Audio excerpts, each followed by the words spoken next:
জাতীয় সড়কে চলন্ত অবস্থায় হঠাৎই আগুনে পুড়ে ছাই হয়ে গেল একটি 4 চাকা গাড়ি। চালকের তৎপরতায় বড়সড় দুর্ঘটনা এড়ানো সম্ভব হলেও মুহূর্তের মধ্যে গাড়িটি সম্পূর্ণ ভস্মীভূত হয়ে যায়।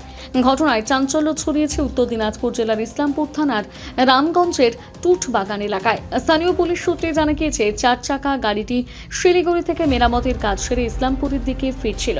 জাতীয় সড়ক ধরে রামগঞ্জের টুট বাগান এলাকায় পৌঁছতেই চালক গাড়ির ভেতর থেকে ঘন ধোঁয়া বের হতে দেখেন।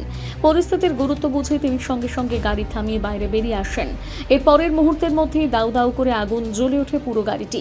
খবর পেয়ে দ্রুত ঘটনাস্থলে পৌঁছয় রামগঞ্জ পুলিশ ফাঁড়ির বিশাল পুলিশ বাহিনী এবং দমকলের একটি ইঞ্জিন।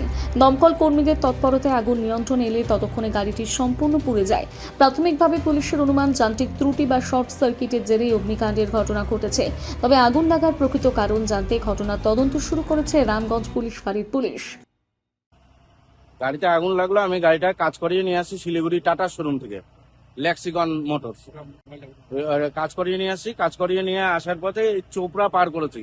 চোপড়া পার করে হঠাৎ গাড়ির ভেতরে এত ধোঁয়া, আমি কোন রকম গেটটা খুলে আমি নিজের প্রাণটা বাঁচাইছি। আচ্ছা, গাড়ি দেখতে দেখতে গাড়িটা আগুনে শেষ পুড়ে গেল। উত্তর দিনাজপুর থেকে অনুপ জেসওয়ালের প্রতিবেদন, নিউজ টুডে।